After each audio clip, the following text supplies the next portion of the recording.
Hello students, in the last lecture we have discussed about the classes and objects. We have also seen that particular topic on laptop with programming. So in this particular lecture we are going to discuss कि कैसे user जो है वो input हम लेंगे user से, इसके लिए हम क्या क्लासेस यूज़ करेंगे, क्या क्या बेसिक जो है वो तरीके हो सकते हैं इस चीज़ के लिए। ठीक है, तो जावा के अंदर आज हम करेंगे बात इनपुट के बारे में, राइट। इसके बारे में आज हमको बात करनी है। तो ये आप समझिए कि आपने बहुत बार ये चीज़ देखी है, स्कैनर नाम से एक क्लास होती है, बहुत ही फेमस क्लास है जावा की। ये जो क्लास है, ठीक है, इस क्लास का आप ऑब्जेक्ट बनाते हैं या उसका रेफरेंस वेरिएबल बनाते हैं और फिर इसमें आप जो है न्यू ऑपरेटर के थ्रू यूज़र से इनपुट लेते हैं। ठीक है, तो ये एक तरह की आपके पास में बात हुई। इससे पहले हमने बात की थी आपके डेटा वेरिएबल्स के बारे में। जब उनके बारे में हमने बात की थी तो एज अ इनपुट हम क्या ले सकते हैं यूज़र से, हम डेटा टाइप्स ले सकते हैं एज अ इनपुट। ठीक है, तो अब वो जो डेटा टाइप आपने एज एन इनपुट ले लिए हैं, तो ये आपको समझना चाहिए कि डेटा टाइप्स के में उसके अलावा भी कुछ चीज़ें हम इनपुट ले सकते हैं क्या। तो बिल्कुल, ऑब्जेक्ट्स आप ले सकते हैं। अब ऑब्जेक्ट ले सकते हैं तो हमको एक बहुत ही इंपॉर्टेंट चीज़ डिस्कस करनी है यहाँ पर, वो है कि आपकी जावा जो प्रोग्रामिंग है वो ऑब्जेक्ट ओरिएंटेड प्रोग्रामिंग क्या 100% है। ठीक है, तो उसका जवाब है नहीं। ठीक है, ये आपकी जो जावा प्रोग्रामिंग है ये 100% ऑब्जेक्ट ओरिएंटेड प्रोग्रामिंग नहीं कह सकते हैं। कुछ एक आध % इसमें आप कम मान सकते हैं, और वो कम क्यों मानेंगे, और ये टॉपिक बहुत ज़रूरी है आपका इनपुट डिस्कस करने से पहले, यूज़र का इनपुट लेने से पहले। वो इसलिए ज़रूरी है कि प्रिमिटिव डेटा टाइप्स,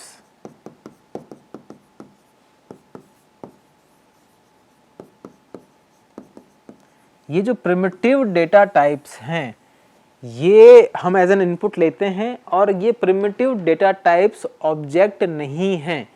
तो जब आप बात कर रहे हैं एक ऑब्जेक्ट ओरिएंटेड प्रोग्रामिंग लैंग्वेज की, तो आपको जितनी भी चीज़ें एक्सेस करनी हैं वो सारी आपको किससे एक्सेस होनी चाहिए, ऑब्जेक्ट के थ्रू एक्सेस होनी चाहिए। तभी उसकी जितनी भी यूजेबिलिटी है, जो सिक्योरिटी है, जो भी फीचर्स हैं ऑब्जेक्ट ओरिएंटेड प्रोग्रामिंग के, वो काम में आएंगे। लेकिन क्या प्रिमिटिव डेटा टाइप्स ऑब्जेक्ट होते हैं?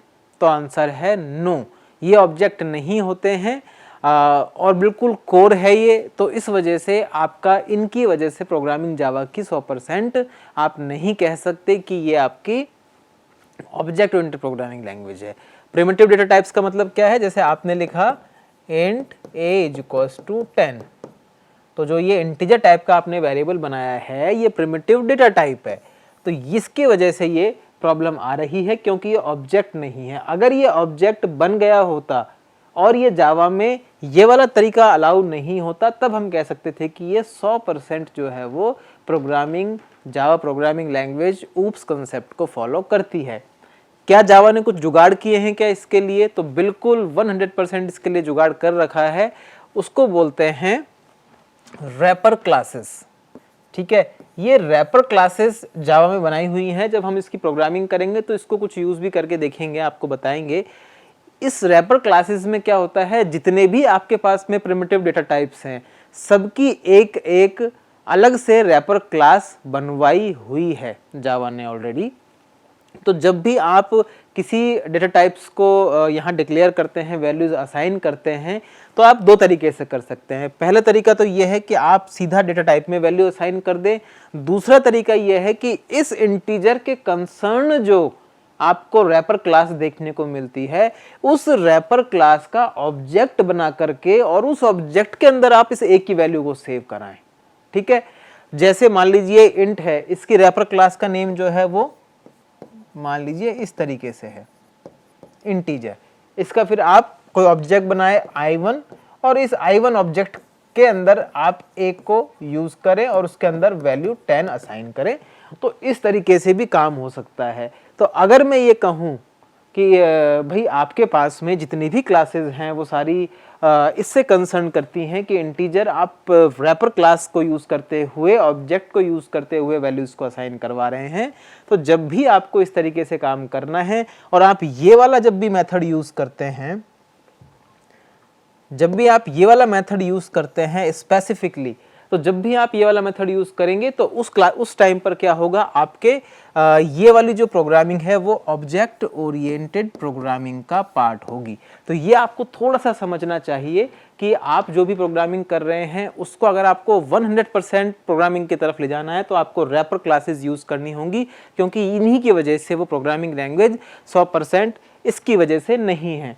तो ये दो तरीके हैं। अब क्योंकि ये भी अलाउ किया हुआ है, ये भी अलाउ किया हुआ है, इसलिए नहीं है 100%, ठीक है। अगर हम कभी इसको एलिमिनेट कर देंगे किसी प्रोग्रामिंग लैंग्वेज में और इसको ओके कर देंगे कि हम हमेशा इसी तरीके से काम करेंगे, तो मोर ओवर ये 100% जो है वो प्रोग्रामिंग लैंग्वेज में मानी जाएगी, ठीक है। मतलब 100 ऊप्स प्रोग्रामिंग लैंग्वेज इसको माना जाएगा, ठीक है। अब रैपर क्लासेस में आपको दिखा देता हूँ कितने तरह की हो सकती हैं।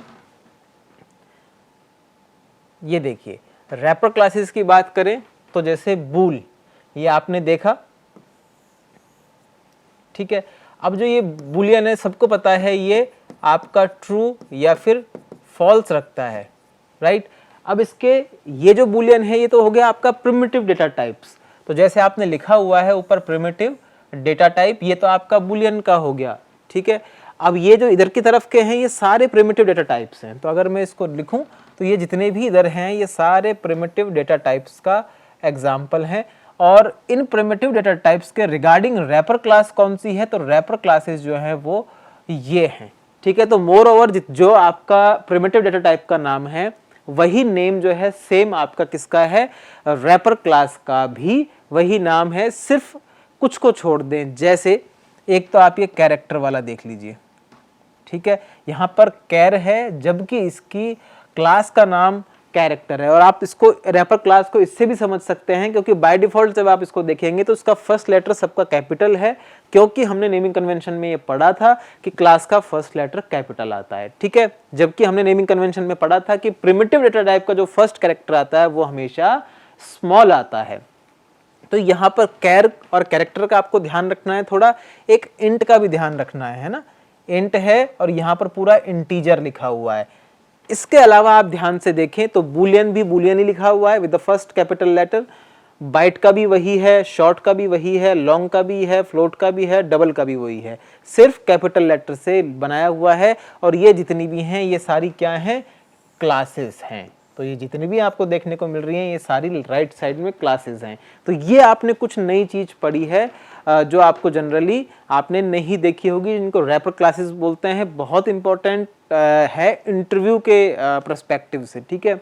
अब इसके क्या फंक्शंस होंगे वो हम जब प्रोग्रामिंग देखेंगे तो उसमें हम देखेंगे, जैसे साइज ऑफ आ गया, वो सारे फंक्शंस जो हैं वो इसके हैं, वो हम प्रोग्रामिंग में देख लेंगे। बहुत ज़्यादा बड़ा टॉपिक नहीं है, छोटा सा टॉपिक है, बट आपको हम यूज़र इनपुट पढ़ा रहे हैं तो एक बार इसका पढ़ा होना बहुत ज़रूरी है, ठीक है। अब देखिए आप, हम बात कर रहे थे स्कैनर क्लास की यूज़र इनपुट के लिए, ठीक है। तो हमको क्या करना है, इनपुट लेना है यूज़र से, ठीक है। अब इसके अंदर क्या है, ये java.util.package के आपके अंदर ये फाइल आपकी स्कैनर की क्लास है। तो क्योंकि कैपिटल लेटर से स्टार्ट हो रही है तो हम इसको क्लास बोलेंगे। अब ये क्लास है, scanner is a class in java.util.package। तो जावा जो है वो सबसे अपर पैकेज है, सॉरी java.util पैकेज, ये वाला पैकेज इसने अलग से लिखा हुआ है, डॉट के साथ में नहीं है। तो java.util जो है उसके अंदर एक स्कैनर नाम से पैकेज है। तो इससे पहले वाले से आप इसको क्रॉप कर देना ताकि कन्फ्यूजन ना रहे, और इसके बाद से आप दोबारा इसको कट करके और फिर चालू करो, ठीक है। तो ये आप देख लेना। चलिए, तो यहाँ से दोबारा स्टार्ट करते हैं। आपने जो इनपुट, ताकि आपको कन्फ्यूज़न ना रहे, इसको एक बार दोबारा कर लेते हैं, ठीक है। आपको क्या करना है, इनपुट लेना है यूज़र से जावा के अंदर। तो आप क्या करेंगे, एक स्कैनर क्लास का यूज़ करेंगे जो कि java.util पैकेज के अंदर मिलती है, ठीक है। अब यही इसमें नीचे भी लिखा हुआ है, to create an object of scanner class we usually pass the predefined object system dot in. तो आपने सबने देखा है इस तरीके से जब क्लास बनती है स्कैनर, जब क्लास बनती है स्कैनर,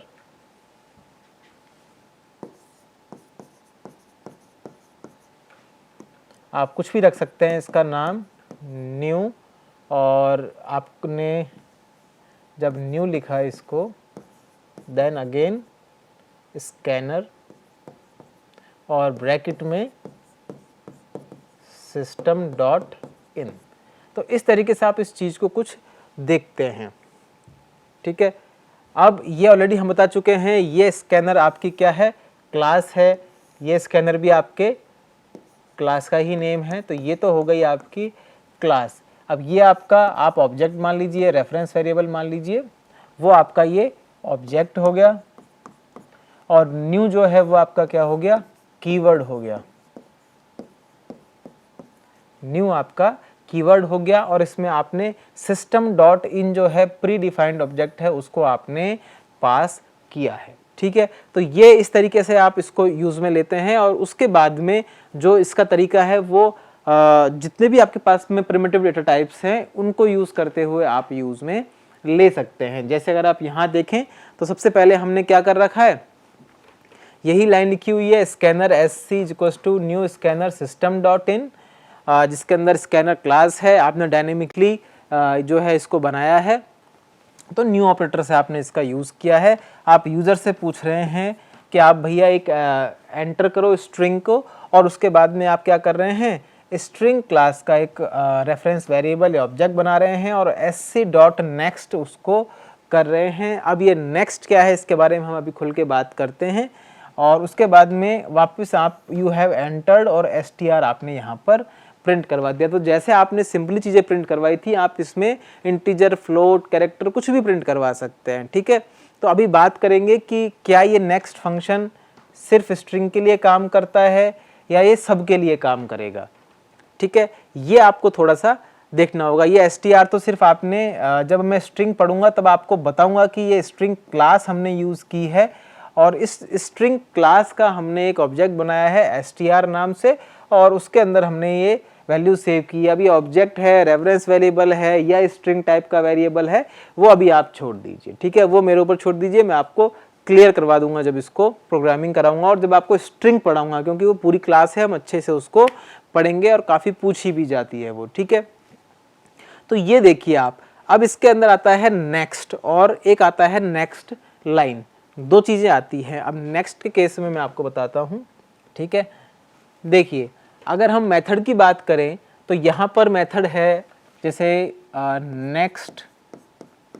अब नेक्स्ट तो है, यहाँ पर आप कुछ भी पुट कर सकते हैं, ठीक है, और एक वैल्यू खाली है यहाँ पर, राइट। तो मैं इसलिए यहाँ पर कर रहा हूँ कि यहाँ पर भी आप x लिख सकते हैं, यहाँ पर भी x लिख सकते हैं। अब x की जगह आप क्या डाल सकते हैं, आप x की जगह कोई भी इसको ये फंक्शन है आपका एक तरीके से, तो आप इसकी जगह x की जगह कुछ भी प्रिमिटिव डेटा टाइप आप डाल सकते हैं, इंटीजर, फ्लोट, कैरेक्टर कुछ भी डाल सकते हैं, और आपको वो आउटपुट में जो है वो शो हो जाएगा, वो आपको मिल जाएगा, ठीक है। जैसे अगर मैं यहाँ फर्स्ट को देखूँ तो फर्स्ट में क्या लिखा हुआ है, x की जगह यहाँ लिखा हुआ है इंट, और उसके बाद में क्या लिखा हुआ है, इंट के बाद लिखा हुआ है नेक्स्ट, ठीक है, और उसके बाद में इंट।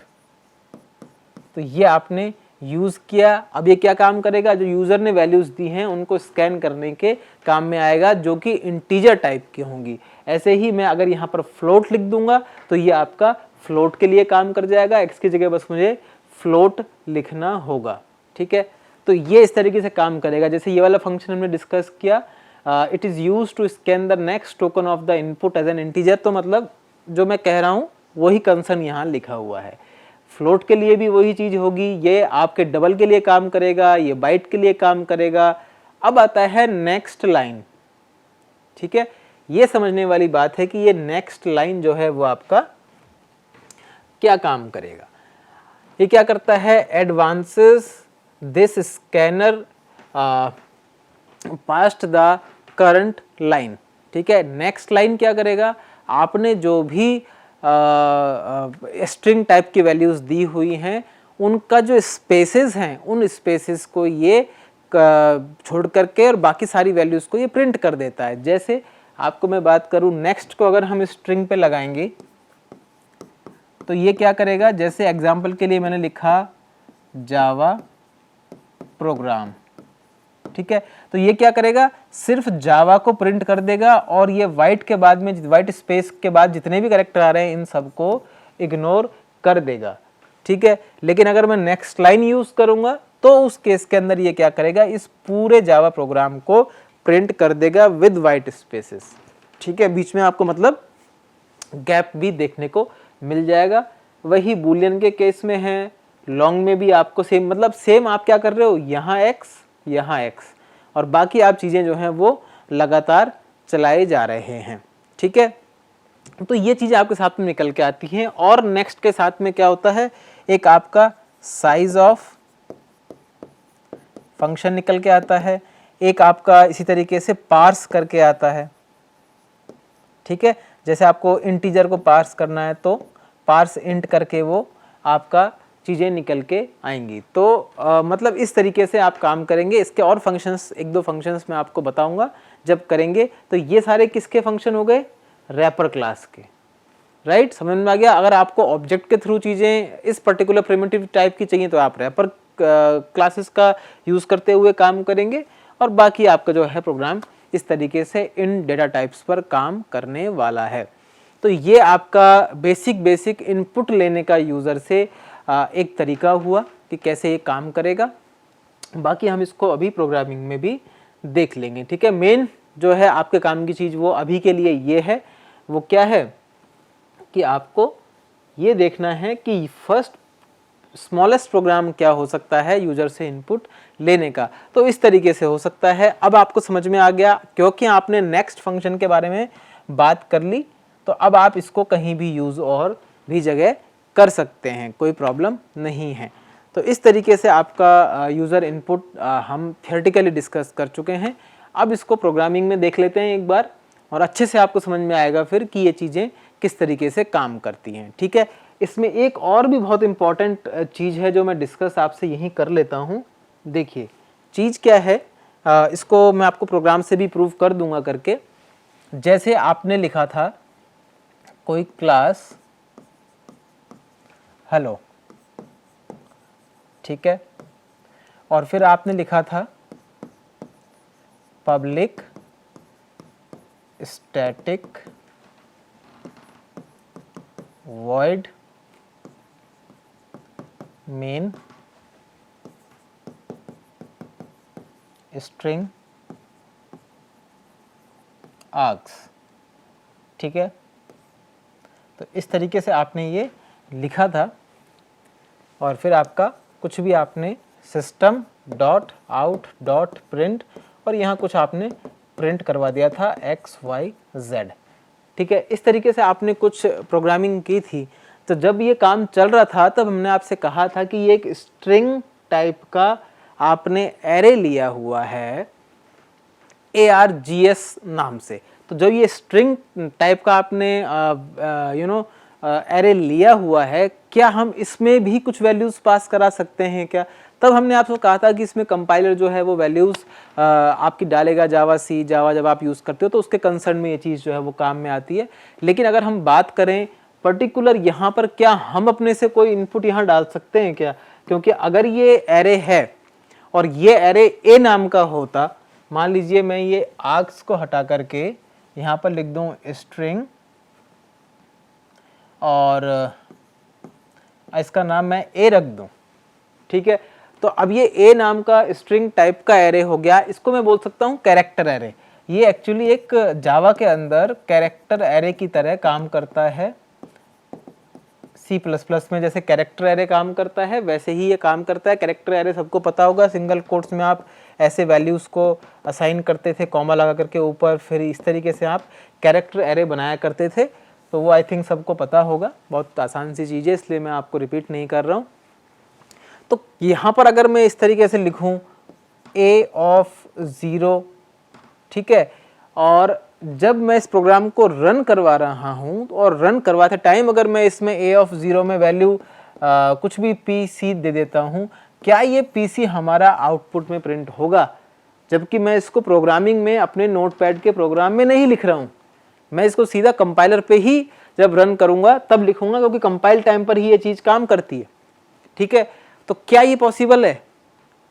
ठीक है, तो ये आप थोड़ा सा सोचिए, मैं आपको 2 मिनट में प्रोग्रामिंग स्टार्ट करता हूँ। ठीक है, चलिए। हाँ, तो स्टूडेंट्स हम बात कर रहे थे जावा के इनपुट लेने के तरीक़ों के बारे में। सो अब हम प्रोग्रामिंग के वे में इसको चेक करेंगे कि किस तरीके से आप जावा में इनपुट लेते हैं। बिल्कुल बेसिक सिंपल प्रोग्राम से स्टार्ट करते हैं। ठीक है, तो मान लीजिए आप एक प्रोग्राम कर रहे हैं, ठीक है, और उस प्रोग्राम में आपको क्या करना है, सबसे पहले वही नोटपैड आप खोलेंगे, प्रोग्राम फाइल का नाम लिखेंगे और फिर आगे चीज़ें लिखना स्टार्ट करेंगे। ठीक है, तो जैसे मान लीजिए मैं यहाँ एक नोटपैड की फ़ाइल लेता हूँ, इसको सेव करते हैं हम और इसका नाम रखते हैं जावा इनपुट 1.java। ठीक है, मान लीजिए हम इसको इस नाम से सेव करते हैं और अब इसमें हम प्रोग्रामिंग स्टार्ट करते हैं। यूज़र से इनपुट लेने के तरीके के बारे में हम बात करते हैं। तो मान लीजिए आप सबसे पहले क्लास लिखेंगे, क्लास बनाइए आपने, क्लास का नाम आपको पता है क्या रखना है, जो कि फाइल के नेम के सेम है। ठीक है, ये आपका क्लास का नेम हो गया है, ब्रेसेस आप लगा दीजिए। इसके बाद में अगेन वही चीज़ आपको अगेन एंड अगेन लिखनी है, public static void and main. Void main आपने लिखा, देन आप लिखेंगे स्ट्रिंग आर्क्स। अब आप यूज़र से इनपुट लेने के लिए सबसे पहले हमने क्या बात की है, हमको डेटा टाइप्स को इनपुट में लेना है। तो मान लीजिए आपके पास में इंट में आपने मान लीजिए कोई नंबर ले लिया है। ठीक है, ऐसे ही आपने कोई फ्लोट ले लिया है, फ्लोट के अंदर आपने फ्लोट नंबर ले लिया है। क्यों एफ नम लिख रहा हूँ, ताकि मुझे ये ध्यान रहे कि मुझे यहाँ पर डबल नहीं लिखना है। जैसे हमने कल बात की 2.35 लिखा, वो सब लिखा, तो वो जो है वो चीज़ नहीं होनी चाहिए। तो एफ नंबर आपने लिख दिया इसको, हालांकि उससे कोई फ़र्क नहीं पड़ता है, वो सिर्फ याद रखने के हिसाब से हमने लिख लिया। एक स्ट्रिंग का भी कोई टाइप ले लेते हैं, तो ये हमने स्ट्रिंग का टाइप ले लिया है। ठीक है, तो ये इस तरीके से हमने चीज़ ले ली है। अब देखिए, आप जब इसको करेंगे तो सबसे पहले आप क्या लिखेंगे, एक स्कैनर क्लास को लेंगे। और हमने ऑलरेडी बात की थी, ये स्कैनर क्लास किस पैकेज में है, java.util, मतलब जावा के एक के अंदर एक सब पैकेज है util, उसकी एक क्लास है। ठीक है, तो यहाँ पर हमको पहले उसको इंपोर्ट करना पड़ेगा। तो जावा के अंदर कीवर्ड यूज़ होता है इंपोर्ट। ठीक है, जैसे जब आपको पढ़ाया था कीवर्ड्स, तब आपको दिखाया था, वहाँ पर इंपोर्ट नाम से एक कीवर्ड होता है जो आप यूज़ करते हैं। ये इंपोर्ट करने का काम करेगा जावा की पैकेजेस, फाइल्स, क्लासेस को। ठीक है, तो java.util के अंदर आपका एक स्कैनर नाम से क्लास है, कैपिटल ए से स्टार्ट होगा। ये आपकी स्कैनर क्लास जो है वो हमारे पास सामने एक तरीके से इंक्लूड हो जाएगी, ये इंपोर्ट हो जाएगी। ठीक है, तो अब इसके बाद में हम इस स्कैनर का ऑब्जेक्ट बना लेंगे नीचे, क्योंकि ये स्कैनर क्लास आ गई है हमारे प्रोग्राम में। जैसे मैं हाईलाइट कर रहा हूँ इसको, तो ये ऑलरेडी आ गई है हमारे प्रोग्राम में, you need not to worry about it.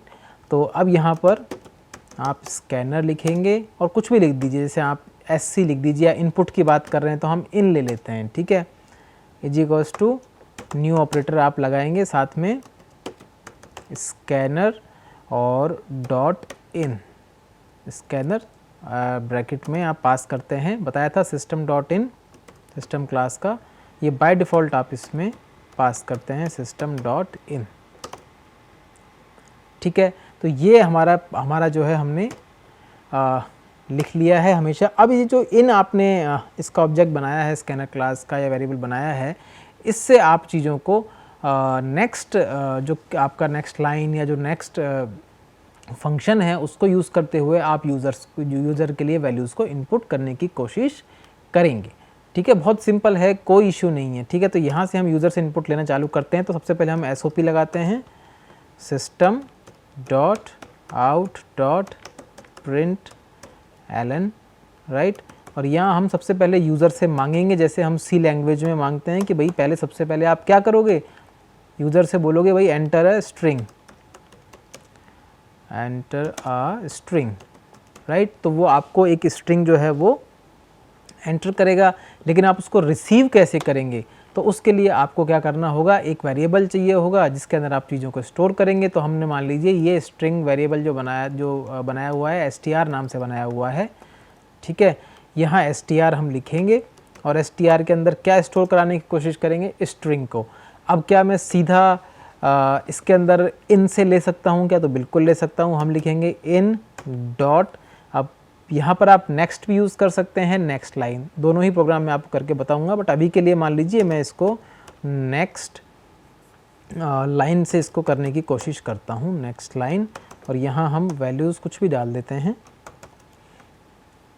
Sorry next line के अंदर आप कुछ भी नहीं डालेंगे, क्योंकि ये जो फंक्शन है ये सिर्फ आपको रिटर्न करेगा जो आपने दिया है। आप इसके अंदर कुछ भी जो नेक्स्ट फंक्शन है इसके फंक्शन के अंदर आप कुछ भी आर्ग्यूमेंट पास नहीं कर सकते हैं, ये ध्यान रखना आप, बहुत इंपॉर्टेंट बात है। कभी भी आपको ऐसे लिखा हो कि यहाँ पर भी अंदर इन लिख दिया उसने, ऐसा आप बिल्कुल भी अभी नहीं करेंगे। इसका मतलब ये है कि नेक्स्ट फंक्शन कोई भी आर्ग्यूमेंट नहीं लेता है, ठीक है। तो अभी आपने लिखा str equals to in dot next line, right. और अब आप चाहें तो इस str को प्रिंट ईज़िली करवा सकते हैं, ऊपर से इसको कॉपी कर लीजिए ताकि हमारा टाइम थोड़ा सेव हो जाएगा।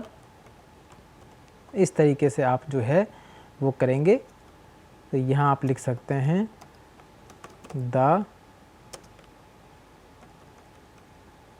एंटर्ड स्ट्रिंग और उसके बाद में सॉरी ये लगा करके,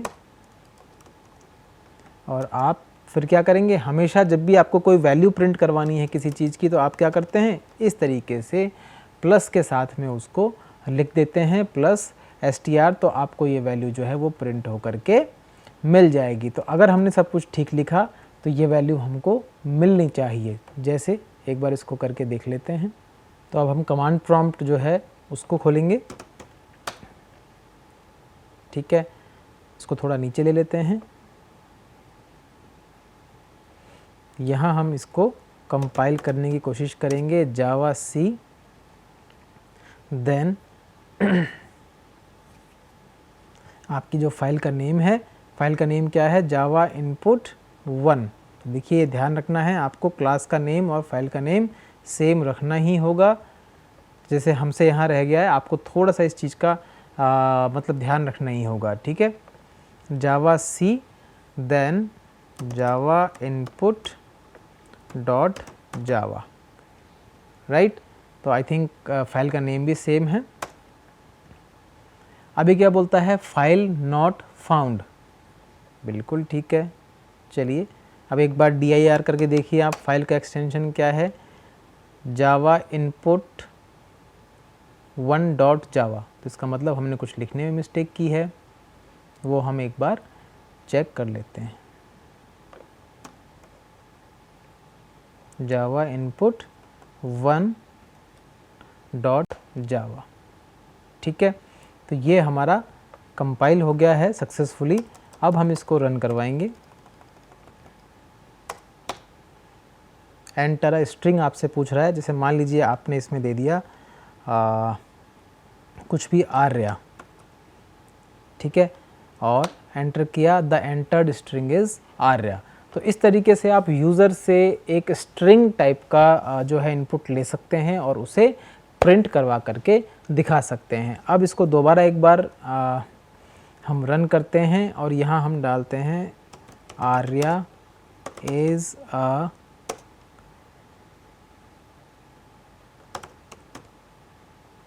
टेक, ठीक है, और एंटर करते हैं। तो क्या आ रहा है, द एंटर्ड स्ट्रिंग ए जो है वो क्या है, आर्या इज़ अ टेक। मतलब आप जितनी भी स्ट्रिंग डालोगे विद वाइट स्पेसेस ये आपको पर्टिकुलर इसके लिए दिखाएगी, ठीक है।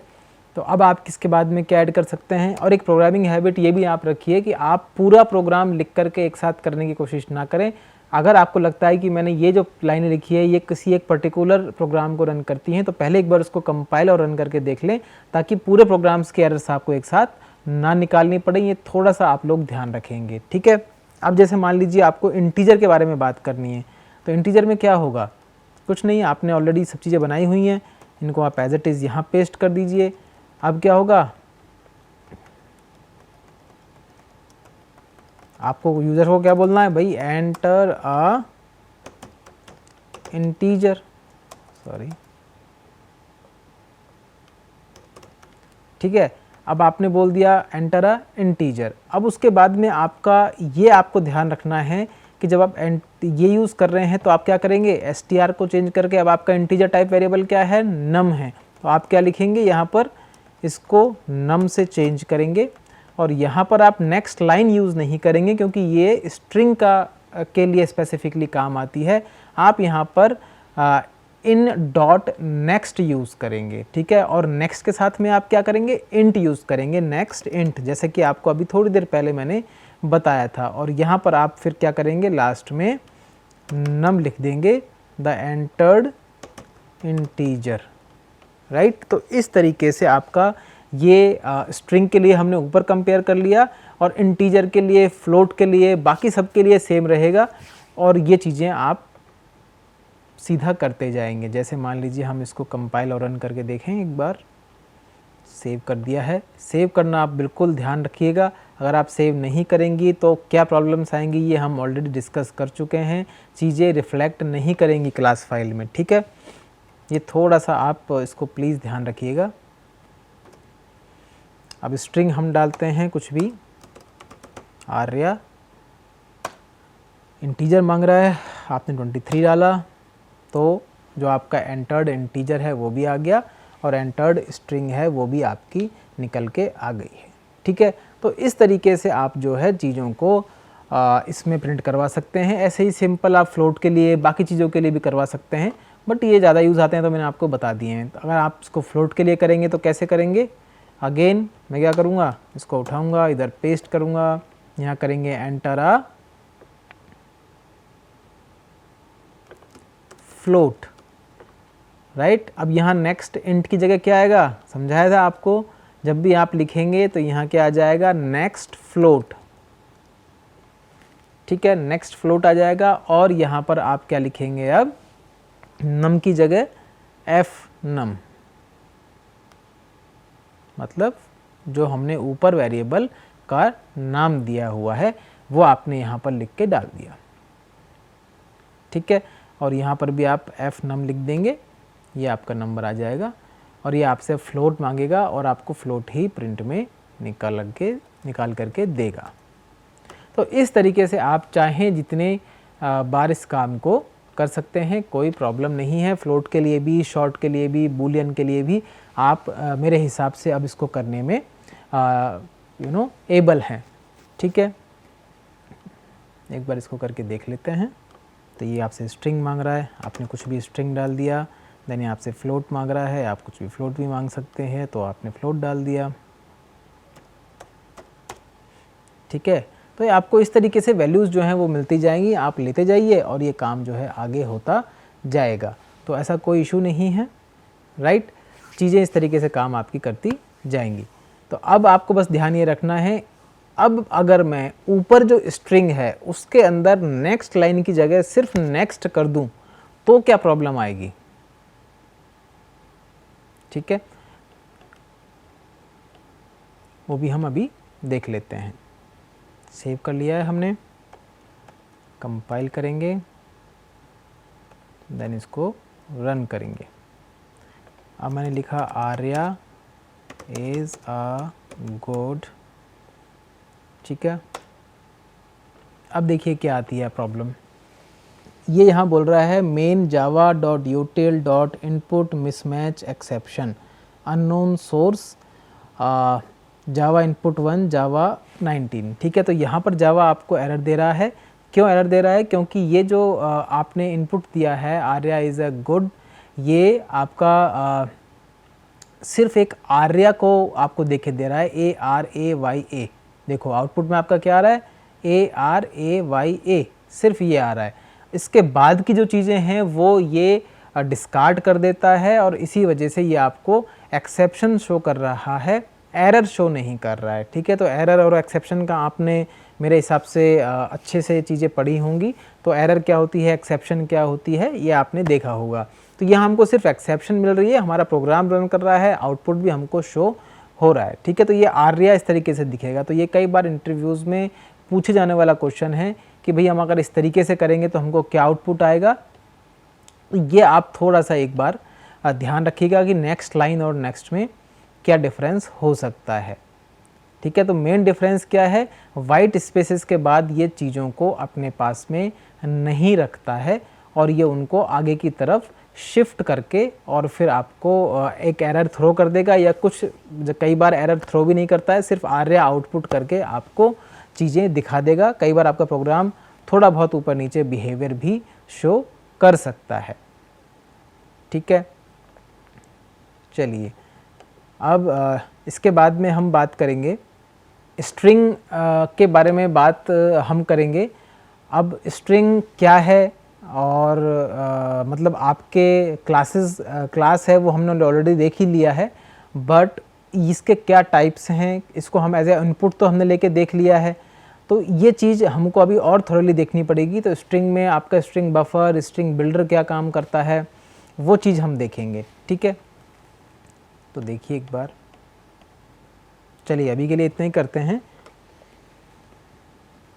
ठीक है, अभी के लिए आप यहाँ इसको स्टॉप करते हैं, क्योंकि मुझे लगता है आपको स्ट्रिंग पढ़ाने से पहले एक बार लूपिंग के बारे में, इफ एल्स और थोड़ा सा स्विच के बारे में बताना ज़रूरी है। वो दो चीज़ें आप और देख लें, और जैसे ही वो चीज़ें आपकी कंप्लीट होंगी फिर मैं नेक्स्ट जो है आपके जो पर्टिकुलर स्ट्रिंग टॉपिक है उस पर आ जाऊँगा। ठीक है, चलिए अभी के लिए इतना ही।